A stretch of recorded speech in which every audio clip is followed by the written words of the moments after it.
Deputado, voltando ainda no IPVA, uma outra hipótese levantada pela população, e evidentemente isso aí passa também por uma vontade dos prefeitos, o IPVA, quando foi criado, ele, e até hoje é assim, 50% fica com o Estado, 50% vão para os municípios. Para quê? Para a manutenção das suas malhas viárias municipais. Que pouca gente sabe disso, não sei se você sabe. O pessoal acha que fica tudo com o Estado, mas metade é da Prefeitura. Então, mas muita gente acha o seguinte, depois que o Estado concessionou várias estradas, alguns municípios ficaram prejudicados com essa história, porque se tornaram rota de fuga. Então nós temos alguns casos aqui vizinhos de Campinas que a pessoa entra na cidade e passa para fugir de determinado pedágio. Não haveria possibilidade, eu não sei se isso pode ser feito com lei, porque lei sempre vai pelo caráter de isonomia, né? Então não sei se pode. Mas, por exemplo, para esses municípios que são os mais castigados, que estão à margem de rodovias concessionadas e que servem de passagem para escapar de um determinado pedágio, que o IPVA desse um retorno um pouco maior do que os 50%, ou isso é muito complicado de se fazer? Elton, na verdade, hoje, esses municípios, eles têm uma compensação financeira não pelo IPVA, mas pela questão do ISS, que é um bom valor, é um valor razoável, porque é 6% de tudo que, 5% de tudo que o pedágio arrecada. Esses 5% antes era distribuído só para a cidade que o pedágio que tinha a praça.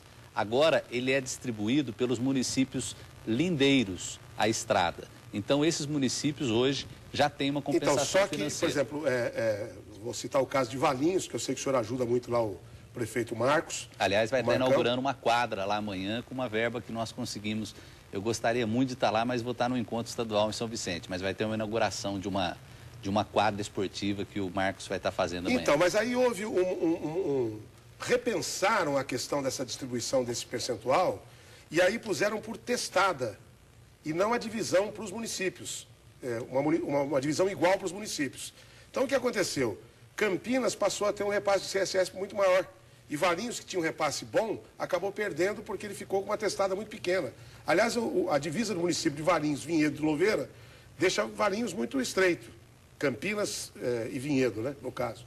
E aí a prefeitura de Valinhos começou a receber muito menos.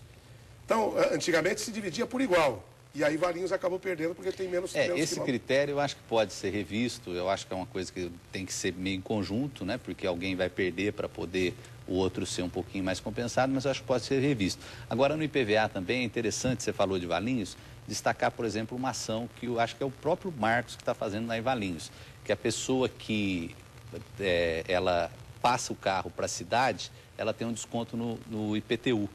Porque o que acontece? Ele passando o carro, por exemplo, para o município onde ele mora, o município vai ganhar aqueles 50% do IPVA. Me parece que o Marcos, lá em Valinhos, ele está fazendo uma campanha desse jeito. Ou seja, a pessoa mora em Valinhos, se ela passar o carro para lá, nesse ano que ela transfere, ela tem um desconto, eu não sei te dizer, mas acho que é quase metade do IPTU. Então vale a pena porque aí, com o IPVA, ele pode ir arrumando a malha viária do seu município. Não especificamente Valinhos, mas todos os municípios. Bom, deputado, outros assuntos que bairam por aí.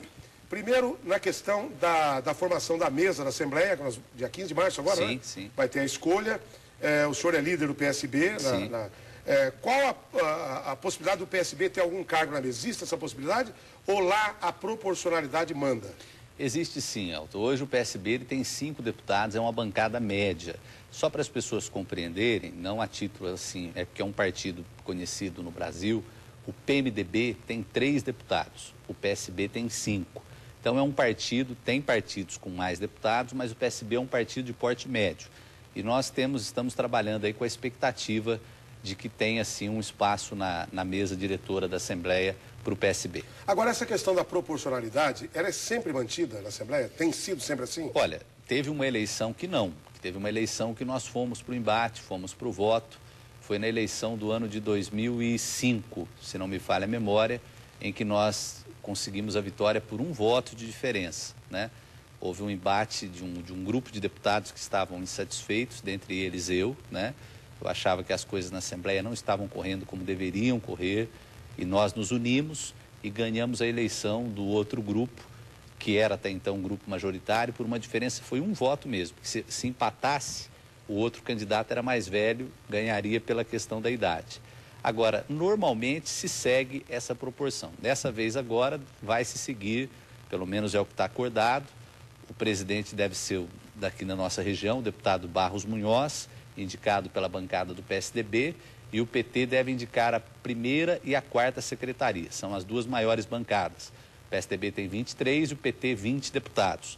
Então, por direito numérico, eles estarão indicando. Aí as outras bancadas, que são de porte médio, se ajeitam entre si para compor os outros cargos. Agora, no caso do governo, o governo, evidentemente, faz muita questão que o presidente da Assembleia seja um aliado do governo. Isso é natural, né? Sim. Agora, por que isso tem que acontecer? Porque às vezes a gente não entende, nós que somos meio leigos, não entendemos por que tem que ser assim. Por que não pode ser, por exemplo, o presidente da casa seja um opositor ao governo? Porque o que pode ocorrer? Porque o sistema de trabalho da Assembleia, de quase todas as casas legislativas, ele é presidencialista. Por exemplo, é o presidente que faz a pauta de votação. Se eu não quiser, eu não ponho um projeto que seja interessante para o governo. Não é que eu voto contra, eu não coloco para os outros deputados votarem, né? Então, o presidente, ele tem muita força em mãos, se ele quiser atrapalhar o presidente de uma Câmara Municipal, o presidente de uma Assembleia, se ele quiser atrapalhar a vida do prefeito, do governador, ele tem instrumentos para fazer isso. Então, a decisão é única dele, por exemplo, os projetos que vão, ele é que define? Ele que define. Não tem um colegiado? Não, nós construímos no Colégio de Líderes um consenso para... Agora, por maioria, isso aí foi eu que fiz a modificação do regimento.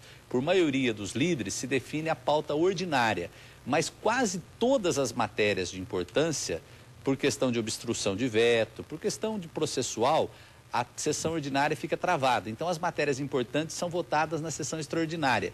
E quem faz a pauta da extraordinária é o presidente. Ele que diz o que vai pôr na pauta ou não. Agora, deputado Jonas Donizete, outra curiosidade que eu tenho, e com certeza alguns telespectadores devem ter, é o seguinte: a gente ouve falar muito da reunião de líderes antes da sessão ordinária. Sim. E que lá é que são escolhidos os temas que vão discutir. Eu pergunto o seguinte: e quem não é líder, faz o que na Assembleia? Bom, os deputados, o trabalho de deputado, é bom a gente lembrar o seguinte: São Paulo é um país. São Paulo tem 40 milhões de habitantes, 645 municípios. Nós temos municípios que estão distante da capital 600 quilômetros. E quase todos os deputados têm a sua região, né? Que ele defende, que ele trabalha por ela. Então, durante a semana, além do trabalho na Assembleia, os deputados vão com prefeitos nas secretarias, resolver problemas dos municípios, problema de estrada, problema de água, problema de parte de educação, de saúde. O deputado, ele faz tipo uma triagem e a defesa da região que ele representa. E depois tem a votação em plenário, porque o Colégio de Líderes, ele define quais projetos que vão ser votados.